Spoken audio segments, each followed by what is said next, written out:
Before we start, if you're already enjoying this type of content, leave a like to support me. It really helps the channel. The wind screams across the frozen landscape like something alive, hungry, desperate. Marcus Chen stands at the edge of a cliff, his breath crystallizing before his face in clouds of ice. Behind him, his German shepherd, Scout, whimpers softly, pressed against his leg for warmth. The thermometer on Marcus's wrist reads 50 degrees C, and it's still dropping. This wasn't supposed to happen. Marcus had spent 15 years living in the Rocky Mountains, self-sufficient and content. He knew the terrain like the lines on his own hands. He'd weathered countless storms, survived on minimal supplies, and built a life away from the complications of civilization. Scout had been his companion for 8 of those years. A rescue dog he'd found half-starved near an abandoned ranger station. They were a team, unbreakable and self-reliant. But today, someone broke that self-reliance. The outfitters who'd hired Marcus to guide a group of wealthy tourists through the mountains had abandoned him. The storm had come faster than predicted, visibility dropping to near zero within minutes. The clients panicked, demanding to turn back. The lead guide, a man named Derek, whom Marcus had never trusted, made the call to leave immediately. In the chaos and confusion, Marcus realized too late that his supplies, the emergency pack, the backup radio, the thermal blanket, had been loaded onto a different snowmobile. "We'll send help!" Derek had shouted over the howling wind, but Marcus heard the lie in his voice. By the time Marcus reached the coordinates where they'd agreed to meet for rescue, there was no one. Radio silence. Nothing but snow, wind, and the absolute cold that seemed to penetrate every layer of clothing, every defense against the elements. Scout pressed harder against his leg, and Marcus felt the first spike of genuine fear. Not for himself. He'd trained for survival, understood the mountains, but for his dog. Scout was tough, but there were limits. The cold would kill the strongest creature eventually. Marcus scanned the white void, searching for anything. A cave, a rocky outcrop, any shelter. Then he saw it, a dark shape against the white, partially buried in snow, a structure, a building. "Come on, Scout," he urged, his voice hoarse from the cold. "We're going to make it." They pushed forward, each step an effort against the wind that felt like a physical force trying to knock them backward. The structure grew larger, more defined. It was a cabin, old and clearly abandoned for years. The roof had partially collapsed on one side, leaving a gaping hole. The walls were weathered gray, with gaps between the logs where chinking had fallen away. Windows were broken or boarded up. It looked like the kind of place people avoided, a relic of a harsh history, but it was shelter. Marcus reached the door and pushed. It held for a moment, then gave way with a groan of protesting wood. Inside, darkness greeted them, thick, absolute, and somehow colder than outside. Snow had drifted through gaps in the walls, creating small dunes across what might have been a living room. The smell hit him next. Mold, decay, and the musty stench of abandonment. Scout shook himself, sending snow flying, and moved deeper into the cabin, his nails clicking against what felt like wooden floorboards. Marcus's eyes adjusted slowly to the gloom. He could make out shapes, furniture so old it was barely recognizable, shelves against one wall, a fireplace with a blackened opening. The roof damage let in weak gray light from above, illuminating dust motes that floated like ghosts. This place was broken. This place was dying, but it was a roof, however compromised. It was walls, however thin. It was a chance. If you're enjoying the video so far, leave a like and subscribe to the channel. It helps so much. Marcus moved carefully through the cabin, Scout close beside him. His mind was already working, assessing, planning. The immediate priority was warmth. Without heat, they had perhaps 6 to 8 hours before hypothermia would begin to set in. He needed a fire, which meant he needed wood and a way to contain the flames safely. In the corner, he found what might have been a kitchen area. Shelves held old cans, their labels long faded, most certainly spoiled. But below the shelves, stacked in a wooden crate, were old newspapers and magazines. Tinder. In another corner, he discovered a real treasure. Split wood, stacked and covered with a tarp. Someone had left supplies here, perhaps decades ago. The wood was dry.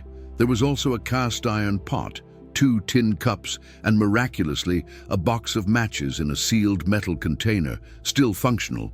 Marcus felt something shift in his chest. Not quite hope. He wasn't naive enough to call it that yet, but possibility. The skeleton of a plan began to form. The fireplace would be his focus. The cabin's roof damage was on the opposite side, so smoke would likely draw away from the main room. He could use the hearth, careful not to let flames spread to the compromised structure. As he worked, gathering wood and clearing debris from the fireplace, Scout lay watching him, alert and calm. The dog seemed to sense that Marcus had a plan, that they weren't lost. Outside, the storm continued its relentless assault, wind screaming around the cabin like something desperate to get in. Marcus lit the first fire carefully, building it slowly from newspaper to kindling to larger pieces of wood. When the flames took hold, warmth began to radiate through the cabin. Not much, but real, genuine.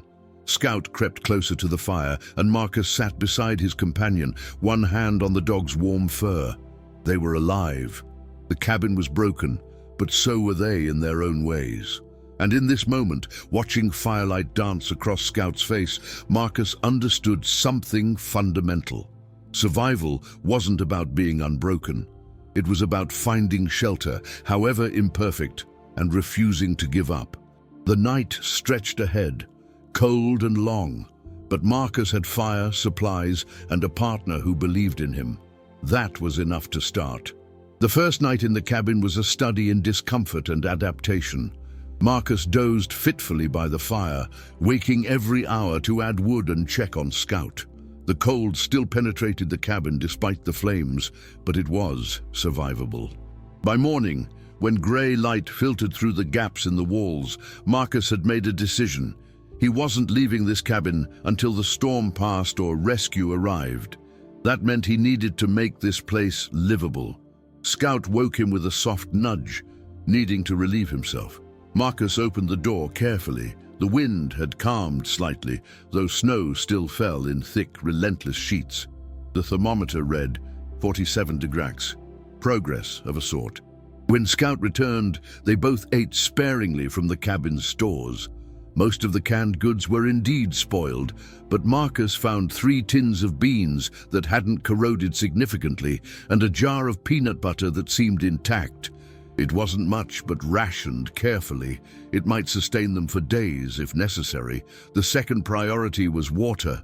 Marcus melted snow in the cast iron pot over the fire, letting it boil to ensure purity. Scout drank gratefully, and Marcus filled the tin cups for himself. As he worked through the morning, Marcus conducted a thorough inventory of the cabin. In a back room, he found a pile of old blankets, moth-eaten but still insulating. In drawers, there were matches by the dozen. A battered first aid kit contained bandages and salve. Best of all, in a sealed wooden chest, he discovered oil for lamps and several lanterns, their glass miraculously unbroken. Leave your thoughts about this story so far in the comments. I'd love to hear what you think. The cabin began to reveal its secrets. It had clearly been someone's retreat, perhaps a hunter's lodge or a ranger's outpost. The walls held faded photographs of mountains and valleys taken decades ago. A journal sat on a shelf, its pages warped with moisture, but Marcus could still make out entries from 1987. Someone named Robert had lived here, documented his days, carved out a life in isolation. Robert had also left behind knowledge. The journal contained observations about surviving the mountain winters, which areas of the cabin to seal against drafts, how to maintain the fireplace safely, how to trap small animals for food if necessary. By noon, Marcus had developed a plan for the cabin's transformation. First, he needed to stabilize the roof. The damage was significant, but not complete. Several wooden beams remained intact. If he could create a temporary patch, he could redirect water and snow away from the interior. He spent the afternoon tearing apart old furniture. The legs of a wooden chair became tools to pry loose boards. The backing of a shelving unit became material for patching. Working carefully, using movements that conserved energy, Marcus constructed a lattice of wood and covered it with pieces of tarp he found in a storage closet. It wasn't pretty, but when he finished, water and snow no longer dripped through the largest gaps. Scout watched the process with calm interest, occasionally getting up to follow Marcus as he moved around the cabin, carrying materials and tools. By evening, the cabin felt warmer, more secure. The fire burned steadily. 2 lanterns hung from nails, their oil-fed flames casting dancing light across the walls. Marcus had arranged blankets into a nest near the fire, creating a space where both he and Scout could rest without the wind cutting through them. As darkness fell completely, Marcus sat with his back against a wall, Scout's head on his lap, and allowed himself a moment of assessment. The immediate crisis had passed. They had shelter, fire, water, and minimal food supplies. The storm was still raging outside, but inside this cabin, conditions had improved dramatically. The transformation had begun. Days blurred into each other, marked by the rhythm of survival, waking, tending the fire, melting snow, eating small portions, working on the cabin, sleeping. By the 5th day, Marcus had accomplished small miracles. The roof repair had held. Snow accumulated on top of it, but no longer fell inside. He'd sealed the largest gaps in the walls using mud mixed with snow, a temporary solution that worked surprisingly well. He'd organized the cabin's interior into defined spaces, a sleeping area, a cooking area near the fire, and a storage corner where supplies were carefully rationed. But more importantly, he'd developed a routine that gave both him and Scout a sense of purpose. Each morning they took a short walk to the edge of the cabin's clearing. Marcus marked trees with scratches to ensure he could find his way back if visibility decreased. He searched the nearby area for fallen branches and deadwood, building a reserve of fuel. He set simple snares using materials from Robert's old supplies, hoping to catch rabbits or other small game. Scout seemed to understand the importance of these tasks. The dog stayed close, alert, and began to seem healthier with each passing day. There was still anxiety in his eyes. The memory of abandonment hadn't faded, but now there was something else too: trust, connection. If you're enjoying this content, leave a like and subscribe to the channel. It means everything. One afternoon, Marcus found something that changed the course of their survival. In a storage room beneath a pile of old tarps, he discovered a hand-cranked radio. Its components were corroded, but not beyond repair. For hours, Marcus worked carefully, using tools from the cabin to clean corroded contacts and tighten loose wires. Scout lay beside him, watching with what seemed like quiet confidence. When Marcus cranked the handle and static emerged, he felt something close to triumph. The radio didn't work perfectly.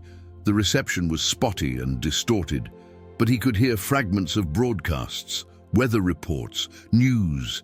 The knowledge that the outside world was still there, still functioning. He wasn't truly alone, even if he felt alone. By day 8, the snow had stopped falling. The wind still howled, but with less intensity. Through a gap in the cabin's wall, Marcus could see blue sky. Not much, but enough to suggest the storm was finally breaking.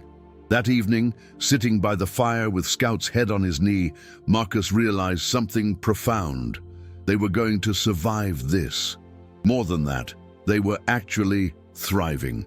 The cabin was warmer now, secure. They had water. The food situation was still precarious but manageable. The cold still tested them every moment, but it no longer felt like an enemy trying to kill them. It felt like an opponent they were learning to outwit. Leave your comment about what you think is going to happen next. I love reading your theories. Scout seemed to sense the shift in Marcus's emotional state. The dog pressed closer, and Marcus felt the deep connection between them intensify. They weren't just surviving together. They were building something, a partnership, a small sanctuary against the vast, indifferent mountain. Outside, the wind continued its eternal song, but inside the cabin, life was being nurtured. Hope was growing like a small fire, carefully tended and protected against the cold. By the 10th day, Marcus had stopped counting the cold as something happening to him and started thinking of it as something to work within. The temperature was still brutal, dropping to 48 degrees at night, but the cabin had become genuinely habitable. He'd used his time to transform the space with surprising ingenuity. The old blankets had been layered and hung from the ceiling, creating an insulated chamber within the larger cabin. Heat from the fire now concentrated in this smaller space instead of dissipating throughout the structure. The effect was dramatic. The temperature in their sleeping area rose to a survivable 15 degrees C. Marcus had also begun a project of deep organization. He'd catalogued every item in the cabin, determined its utility, and stored it strategically. The canned goods were rationed carefully. The wood supply was managed and replenished daily with his outdoor expeditions. The water system, melted snow boiled for purity, was now reliable and consistent. But beyond the practical improvements, Marcus had started thinking about comfort, about making the cabin feel less like a desperate shelter and more like a home. Using charcoal from the fire and old paper, he created a calendar on the cabin's wall, marking off the days. It gave him a sense of control, of knowing exactly how long they'd survived. He cleaned the old photographs that hung on the walls, treating them carefully. He arranged the lanterns to create warm pools of light rather than harsh shadows. Scout responded to these changes with visible relaxation. The dog ate regularly now, his ribs no longer so prominent. His fur had regained some of its luster. More importantly, Scout had begun to play again, a behavior that had been absent since the abandonment. He would pounce on pieces of wood Marcus dragged in, shake them with mock ferocity, then settle contentedly by the fire. On day 12, Marcus attempted something ambitious. He tried to improve the cabin's insulation more permanently. Using the journal's suggestions and materials he'd salvaged, he began stuffing gaps in the walls with dried grass and old newspaper, creating a barrier against the wind. It was painstaking work, but by the afternoon, he could actually feel a difference in the cabin's draft. That evening, as he sat by the fire writing observations in a new journal he'd started, continuing Robert's tradition, Marcus realized he'd shifted mentally. He was no longer thinking about rescue as a distant, uncertain possibility. He was making long-term plans. What if he stayed here through the entire winter? What if he reinforced the cabin even further? What if he could actually make this work indefinitely? The thought wasn't desperate, it was strategic, practical. Marcus was beginning to understand something fundamental about survival. It wasn't about enduring until rescue came. It was about creating the conditions where you could genuinely live, where survival became something more sustainable. Scout rested his chin on Marcus's lap, and Marcus ran his fingers through the dog's fur. They'd come to this cabin broken by abandonment, desperate and terrified. Now they were building something, a real shelter, a real home. Outside, the wind still pushed against the cabin's walls, testing its defenses. But inside, wrapped in blankets and warmed by fire, Marcus and Scout had created something the cold couldn't touch, hope that had grown from desperation into genuine determination. The cabin was becoming paradise, not because it was perfect, but because it was theirs, and they were making it work. I'm expanding chapters 5 through 7 with more detailed scenes, deeper character development, and richer descriptions while maintaining the narrative flow and YouTube engagement elements. By day 15, Marcus faced a critical realization that couldn't be ignored. The canned food would only sustain them for another week, maybe 10 days, if he reduced portions to dangerous levels. He needed to find a more reliable food source, or they would face a new crisis born not from cold, but from starvation. The snares he'd set in the surrounding forest had been unsuccessful. The small game in the area seemed scarce, perhaps weakened by the brutal cold, or driven to deeper shelter. The rabbit runs he'd identified using Robert's journal proved empty. The bird traps yielded nothing. He needed a different strategy, something more reliable and sustainable. That morning, Marcus spent several hours studying Robert's journal more carefully than before. The entries from the winter of 1987 were detailed, almost obsessive in their attention to survival techniques. One entry, dated January 12th, mentioned fishing in a stream that ran through a valley approximately a mile from the cabin. With the stream frozen solid, Robert had created a system of holes and ice fishing that had sustained him through the harshest months. With the temperatures so cold, the stream would indeed be frozen, locked under feet of ice and snow. But beneath that frozen surface, Robert's journal suggested there should still be fish, trout primarily, which didn't fully hibernate, but rather slowed their metabolism and sank to deeper pools. Ice fishing. It was risky in multiple ways. Venturing that far from shelter in this cold was inherently dangerous. If Marcus became injured or disoriented, the distance back to the cabin could prove fatal. The process itself would expose him to extended periods of immobility, during which heat loss would accelerate dramatically. But it was necessary. Without a reliable protein source, both he and Scout would face gradual deterioration. Marcus spent 2 full days preparing for this expedition, moving slowly and deliberately. He couldn't afford mistakes born from haste. First, he reinforced his clothing. Using scraps of cloth and old blankets, he created additional layers around his legs and torso, binding them carefully to prevent gaps where cold air could penetrate. He fashioned new gloves from multiple layers of cloth, treating them with rendered fat from one of the old cans to provide water resistance. He wrapped cloth around his face, leaving only his eyes exposed, and tied it securely. Next, he gathered what could serve as fishing gear. In a drawer beneath the cabin's old workbench, he found a nail, thick and sturdy. Using a stone and careful strikes, he bent this nail into a crude hook shape. He located some deteriorated rope in a storage closet and carefully separated the strongest strands, twisting them together to create fishing line. For weight, he found a piece of metal, perhaps from an old lock, that he could tie to the line to help the hook reach deeper water. He fashioned a fishing rod from a length of birchwood, binding the line carefully to one end. It was crude, but functional. He gathered dried grass and bark to use as bait. Suspecting fish in such harsh conditions might be less selective about food sources. Marcus also prepared a system for returning to the cabin if conditions worsened. He gathered several long sticks and marked them with strips of bright cloth salvaged from an old shirt. These markers would create a trail visible even in moderate snowfall, a lifeline back to shelter if visibility decreased or he became disoriented. On the morning of day 16, Marcus prepared to leave. Scout sensed something different about this day. The dog stayed close as Marcus checked and rechecked his equipment, mentally preparing for the journey. Scout whimpered softly, pressing against Marcus's leg, an expression of anxiety born from their shared trauma of abandonment. Marcus made a decision that revealed how much their relationship had evolved. Scout would stay at the cabin, safe by the fire. This was too dangerous for the dog.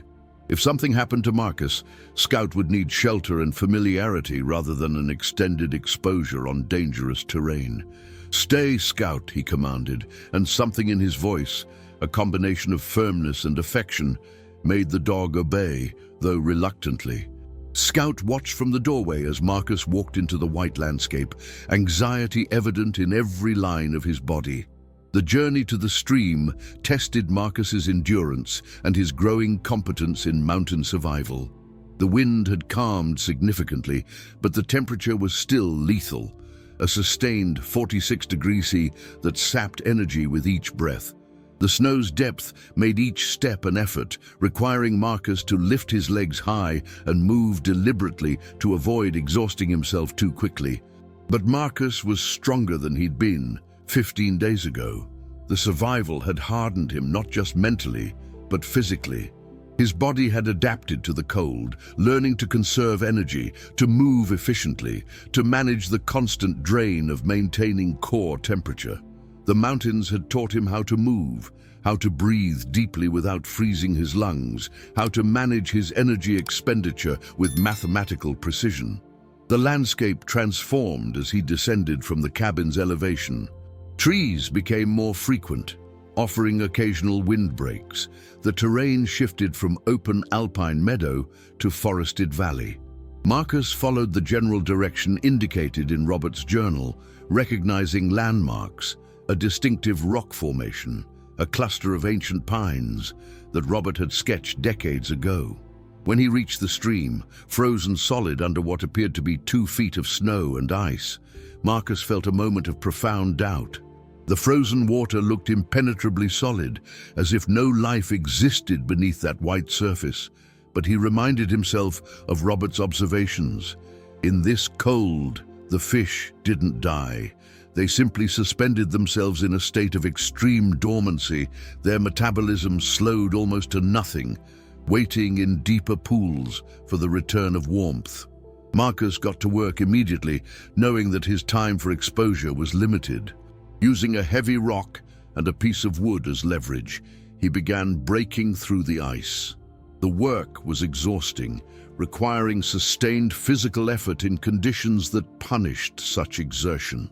His breathing came hard, his muscles burned despite the cold, and ice formed on his face from the moisture of his breath.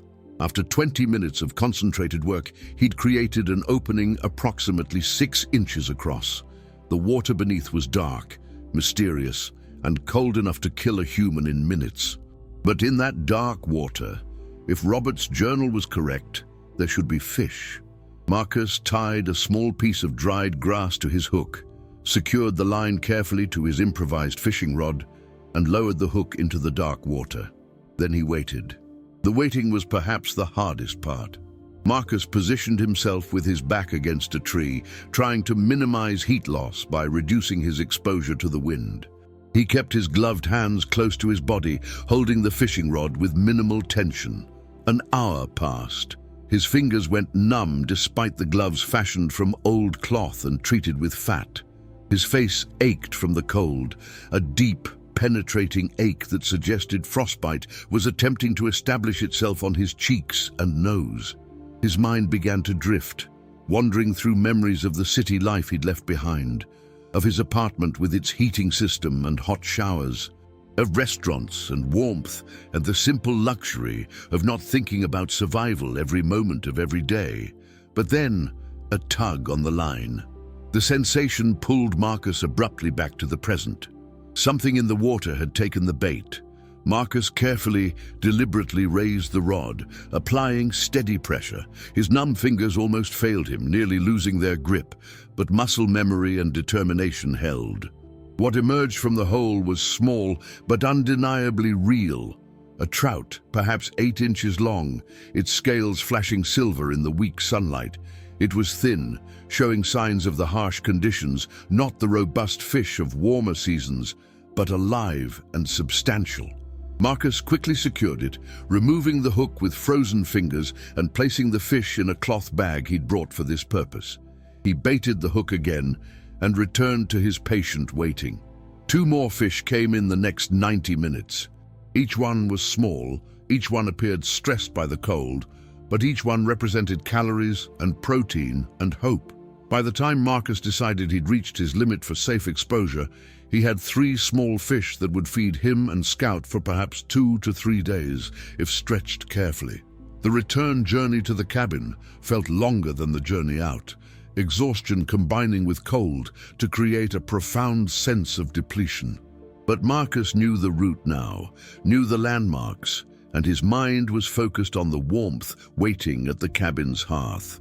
When he finally reached the cabin and pushed through the door, Scout greeted him with overwhelming enthusiasm that bordered on hysteria. The dog had clearly spent the entire time in an agony of separation anxiety, unable to understand why Marcus had left, terrified he wouldn't return. Scout practically knocked Marcus over, jumping and whining and pressing against him with frantic energy. Marcus sat by the fire and held Scout close, and they remained that way for a long time, the dog's anxiety gradually settling as it understood that Marcus had indeed returned, that abandonment wasn't about to repeat itself. That evening, Marcus prepared dinner with tremendous care. He cleaned the fish thoroughly, removing the heads and internal organs and saving every usable piece. He created a simple broth in the cast-iron pot, allowing the fish to cook slowly in water with a few dried mushrooms he'd preserved and some salt salvaged from the cabin's stores. He and Scout shared the broth, taking small spoonfuls and savoring the richness of it. The fish meat, though minimal, carried more nutritional density than anything they'd eaten since reaching the cabin. Marcus felt the protein entering his system, felt his body beginning to repair damage inflicted by the cold and stress of survival. That night, Marcus wrote in his journal, "Day 16, successfully located and fished the stream referenced in Robert's journal. Caught 3 small trout. The fishing process was more difficult than anticipated, but the principle is proven. With continued efforts, I believe we can maintain adequate nutrition through hunting and fishing." Scout remained at the cabin and seemed genuinely distressed by my absence. This suggests that our bond has deepened significantly. He no longer simply tolerates my presence, but has become emotionally dependent on it. This is positive, suggesting stable attachment, though I must be careful not to create excessive separation anxiety. Tomorrow, I will attempt to construct a fish trap that might allow passive capture without requiring extended exposure. That night, sleeping next to Scout with the fire casting warm shadows across the cabin, Marcus felt something shift in his understanding of their situation. They weren't going to starve. The mountains would provide if he was smart and persistent and willing to learn. They had shelter, fire, water, and now a demonstrated capacity to secure food. The transformation from crisis to stability had reached a new threshold. They were no longer simply surviving moment to moment. They were building sustainable systems that could keep them alive indefinitely if necessary. Day 20 arrived with a clear sky and a temperature of 42 degrees, comparatively warm by recent standards, though the distinction would have seemed absurd to anyone who hadn't spent weeks in the mountains. The storm that had driven them into the cabin had truly broken, its fury spent. Though danger from the cold remained acute, the immediate crisis of the blizzard had moved into a new phase, the long, grinding challenge of sustained survival and adaptation. Marcus stood outside the cabin in the morning light, examining his work with something approaching pride. He'd been consciously building, improving, creating, and the evidence of that effort surrounded him in tangible form. The exterior had been transformed from a deteriorating wreck into a functional, maintained structure. The roof patch that he'd constructed weeks ago continued to hold, proving that practical engineering could work even with salvaged materials. The way the temporary covering now directed snow and water away from the interior validated the time and effort he'd invested in its construction.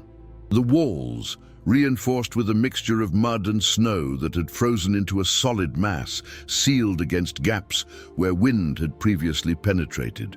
Marcus had spent hours using cloth scraps and strips torn from old articles, wedging them into spaces and covering them with the frozen mud mixture. The result was a unified barrier against the elements that actually worked. Temperature measurements inside the cabin had risen noticeably as the ceiling progressed. Even the windows, though still broken in their frames, had been covered with layers of translucent material. Cloth treated with rendered fat from old cans, creating a material that was nearly waterproof while still allowing diffused light to penetrate. The effect was to transform the cabin from a dark, depressing space into an area where natural light could reach during daylight hours. Inside, the changes were even more dramatic and more deliberate in their design. The main room had been reorganized into distinct zones, each serving a specific purpose and reflecting Marcus's growing understanding of efficient space management. The sleeping area had been positioned in the corner, most protected from drafts, the corner diagonally opposite from the broken window. Here, Marcus had layered multiple blankets and old pieces of carpet, creating a nest-like structure that retained heat remarkably effectively. Around this sleeping area, Marcus had constructed a framework from pieces of wood, creating a partial enclosure that concentrated warmth while maintaining air circulation sufficient to prevent dangerous carbon monoxide buildup from the fire. Temperature measurements in this area now showed 5 degrees Celsius to 0 degrees Celsius on the coldest nights, not comfortable by any previous standard, but survivable without constant risk of hypothermia. The cooking and food preparation area had been expanded with shelving that Marcus had carefully reconstructed from cabin materials. He'd found the cabin's old workbench and had carefully dismantled and repurposed it, creating shelving systems that held their food supplies organized by category: preserved fish in cloth bags, dried mushrooms in sealed containers, canned goods arranged by type, tools positioned for easy access. Above this shelving system, Marcus had created a water management area that represented one of his proudest engineering accomplishments. He'd discovered that melting snow continuously at the fire resulted in wasted fuel and inconsistent results. Instead, he'd created a system using a carefully angled funnel of wooden boards that directed melted snow into a collection container. By positioning this system between the fire and the cabin's wall, he'd created a zone where temperatures were warm enough to melt snow gradually without requiring direct application of heat. The result was ingenious. Throughout the day, as the fire burned, snow placed in the funnel would slowly melt, creating a continuous supply of drinking water without requiring Marcus to actively manage the process. He'd need to replenish the snow periodically, but the system worked efficiently and conserved fuel. Most remarkably, Marcus had begun keeping a formal inventory system using marks on wooden boards that he'd mounted on the cabin's wall. He'd created a tracking system for food supplies, fuel reserves, tools, and resources. Using a simple charcoal marking system, he updated these boards daily. The act of maintaining inventory gave him a sense of control and predictability that had been absent from his life since the moment the outfitters had abandoned him. Scout had become the unofficial guardian of this growing sanctuary, and his evolution paralleled Marcus's development of competence and confidence. The dog had learned daily routines and understood the patterns of their existence. Scout knew that morning meant Marcus would step outside to gather wood and check the snares. Midday meant the fishing trap would need checking. Evening meant preparation of their meal. Each morning, Scout would emerge from the insulated sleeping area and move through the cabin in an inspection ritual that had become almost ritualistic in its precision. The dog would check the fire, verifying it was still burning. He would investigate the food storage area. He would pause at the window to observe the external landscape. It was almost as if Scout was confirming that everything remained secure, that the sanctuary they'd built together hadn't been violated during the night. The bond between man and dog had deepened into something that transcended simple companionship or even the standard relationship between owner and pet. They read each other's moods with remarkable accuracy.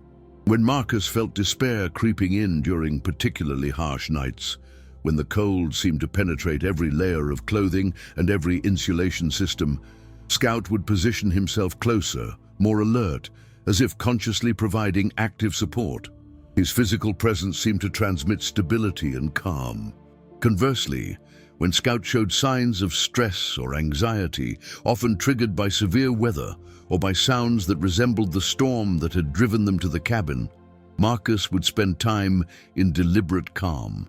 He would speak in quiet tones, move slowly, and maintain his composure, Through his actions and his presence, Marcus seemed to transmit stability and security back to the dog. This mutual emotional support had become essential to their survival. There were moments when Marcus questioned whether he could continue, when the cold and the effort seemed too much. In those moments, Scout's quiet presence and his obvious faith in Marcus provided motivation.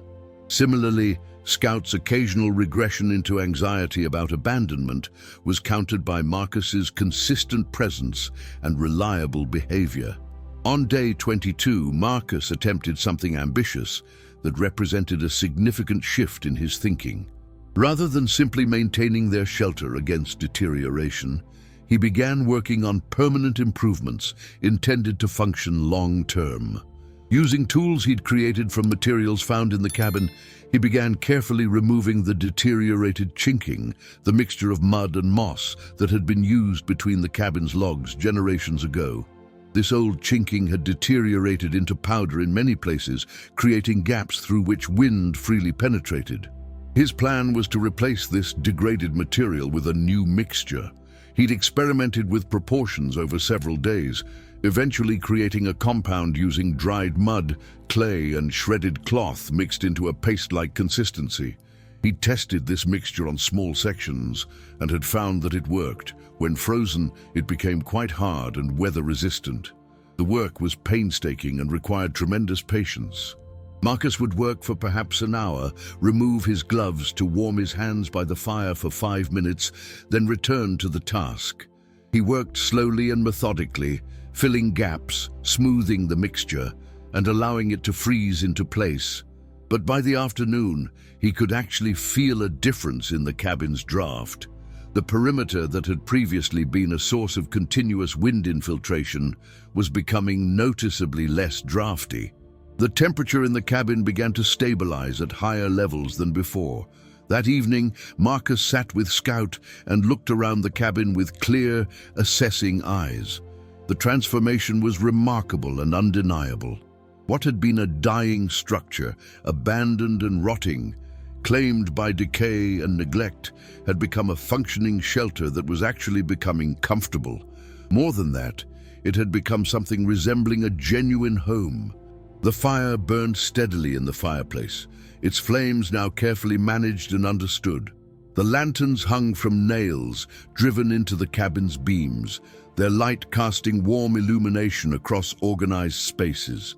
The calendar on the wall showed day 22, marking their progress with a precision that seemed to validate their survival. Scout rested peacefully with his head on Marcus's lap, his health visibly improved from days of consistent food and shelter. The dog's ribs were no longer prominently visible.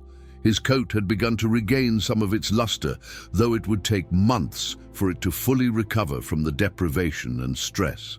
Marcus realized he was smiling, genuinely, spontaneously smiling, in a way that suggested the gesture came from something deeper than survival mechanics or tactical satisfaction. He was actually content in this moment. They weren't just surviving anymore, they were thriving. The cabin had been resurrected from decay and purposelessness into something vital and alive, something with intention and structure. And in the process of resurrecting the cabin, both man and dog had been transformed as well. Outside, the wind still pushed against the cabin's walls, testing its defenses with the relentless pressure of a hostile environment. But inside, wrapped in blankets and warmed by fire, Marcus and Scout had created something the cold couldn't touch, hope that had grown from desperation into genuine determination, and shelter that had evolved from refuge into something that resembled genuine home. Day 40 arrived with a surprise that seemed almost impossible after weeks of brutal cold. The thermometer read 35 degrees C. By the standards of recent weeks, this felt like a heat wave, a dramatic shift in conditions that suggested the absolute worst of the mountain winter was beginning to break. More importantly, the sun was staying visible longer each day. The quality of light had changed, subtly but noticeably. The angle of the sun's path across the sky was higher now, and the light had a quality that suggested seasons were indeed moving, that the eternal winter wasn't actually eternal, but rather part of a cycle. Spring remained distant, likely weeks or even months away, but winter's absolute grip was beginning to loosen in ways both measurable and psychological. Marcus stood at the cabin's entrance in the morning light, Scout at his side, and surveyed what they had built together over the course of these transformative weeks. The exterior was now recognizably different from the ruin it had been when they first sought shelter. The patched roof held firm, and weeks of experience had shown that it would continue to hold. The sealed walls stood solid, able to withstand the wind and weather that had once threatened to overwhelm them. Outside, Marcus had created a covered storage area for wood, constructed with salvaged materials and positioned to keep supplies dry.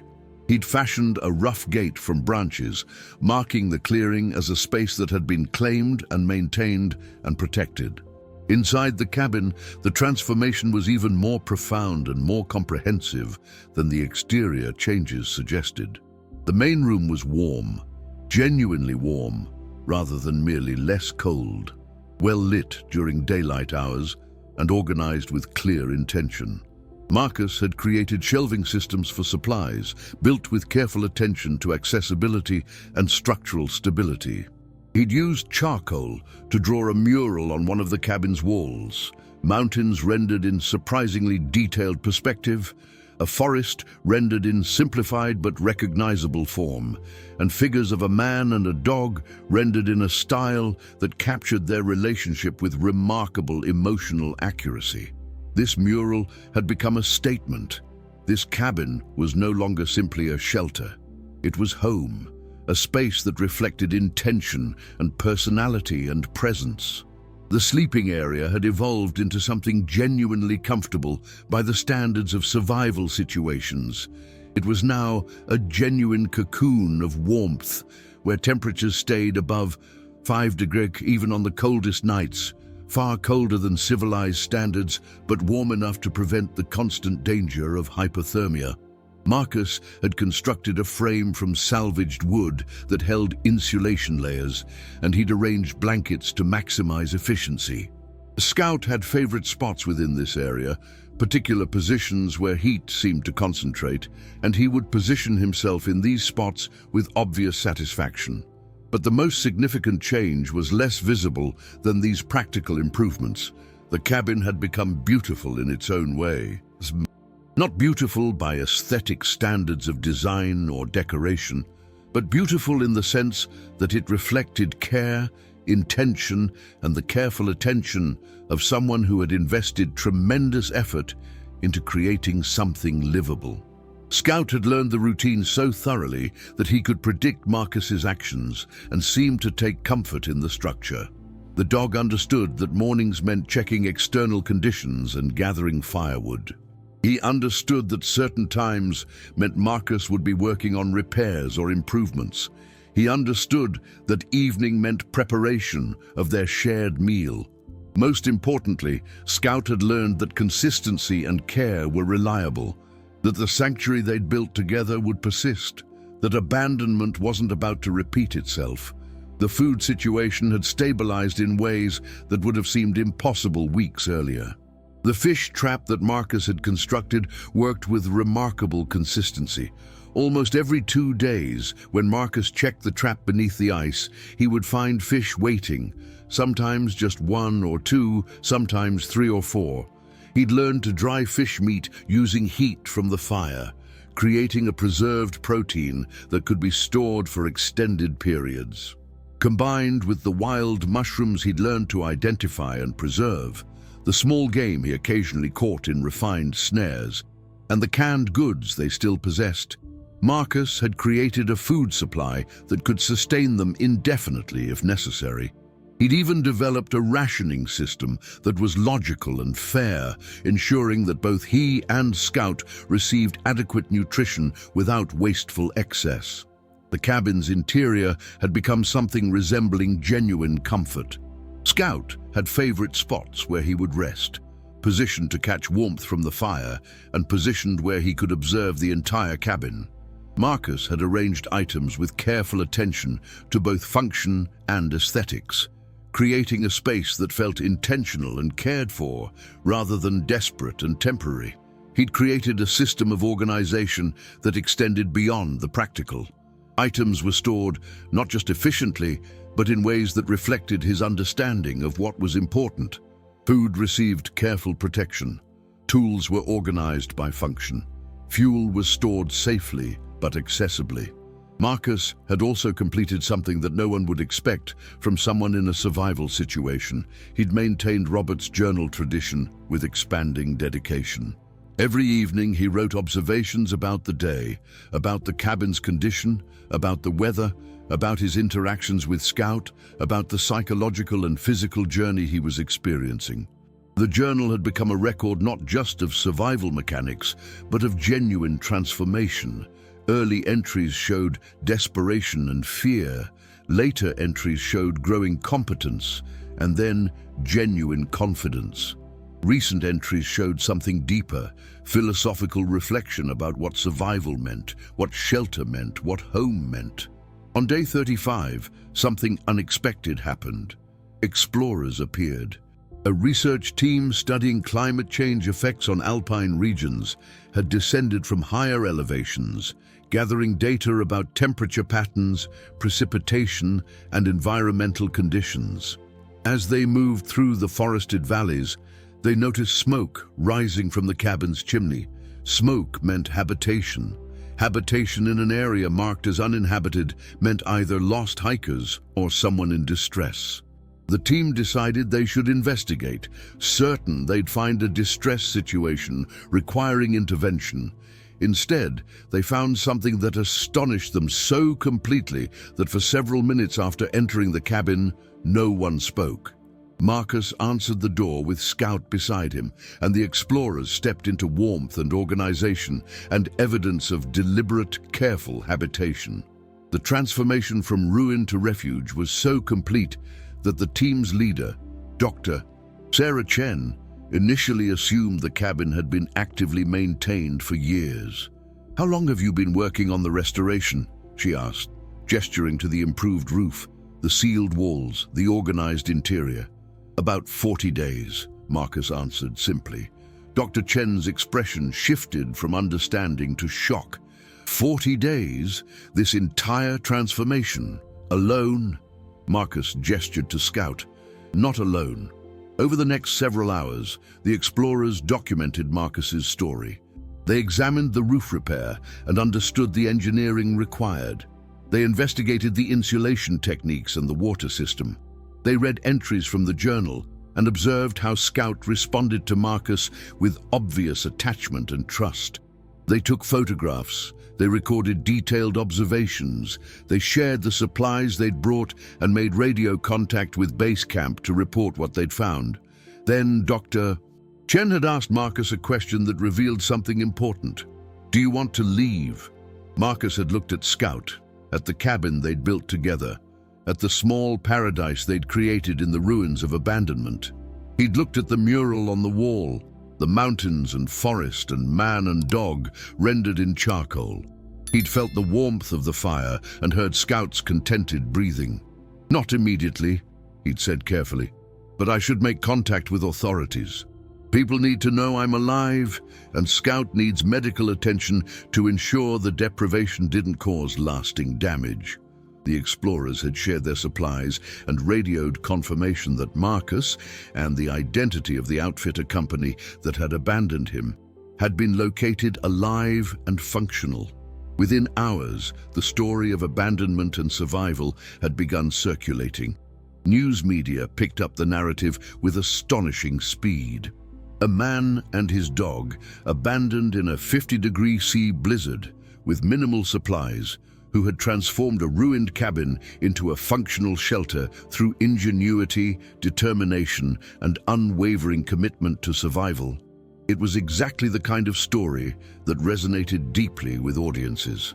News outlets sent reporters who documented the cabin, the systems Marcus had created, and interviewed him about the experience. The story spread across social media platforms. Images of the cabin, Scout, and Marcus's journal entries circulated through news cycles, but the real story was deeper and more profound than the superficial narrative of survival. It was about what humans and animals could accomplish together when faced with genuine hardship. About how resilience wasn't something you found ready-made in moments of desperation. It was something you built piece by piece, day by day, through consistent effort, careful thinking, and absolute refusal to accept despair as inevitable. As rescue teams prepared to arrive, as logistics were arranged for extraction and medical evaluation, Marcus spent a final evening in the cabin with Scout. He'd made the decision to leave with the rescue team, not because the cabin had failed him or because he couldn't survive indefinitely in the shelter they'd built together. He was leaving because his work here was complete. He'd proven something fundamental to himself, to Scout, and to anyone who needed proof of what humans could accomplish through determination and ingenuity. The cabin stood as evidence that circumstances didn't define outcomes. Abandonment wasn't the end of the story. Broken circumstances didn't determine your fate. What determined you was what you chose to do next, how you adapted to adversity, how you built something meaningful from devastation, how you refused to accept despair as inevitable. Scout rested his head on Marcus's lap as they sat by the fire one last time. The dog's breathing was steady and peaceful. Through the cabin's window, the one they'd cleared to allow light while blocking wind, the stars were visible, countless and brilliant against the black sky. The stars that had remained constant throughout all the chaos and cold and desperation. "We did it, Scout," Marcus whispered, running his fingers through the dog's fur. "We really did it." The dog's tail wagged slowly, a gesture of connection and contentment that required no words. Marcus felt the full weight of what they'd accomplished. Not just survival in the technical sense, maintaining body temperature and securing adequate nutrition. Not just shelter in the basic sense of having a roof overhead. They'd created something genuinely meaningful. They'd built paradise, not in the form of luxury or comfort or ease, but in the form of purpose, competence, connection, and the profound satisfaction that comes from creating something functional and meaningful in the midst of adversity. Tomorrow, rescue would arrive. The cabin would be documented by teams of experts studying survival techniques and human resilience.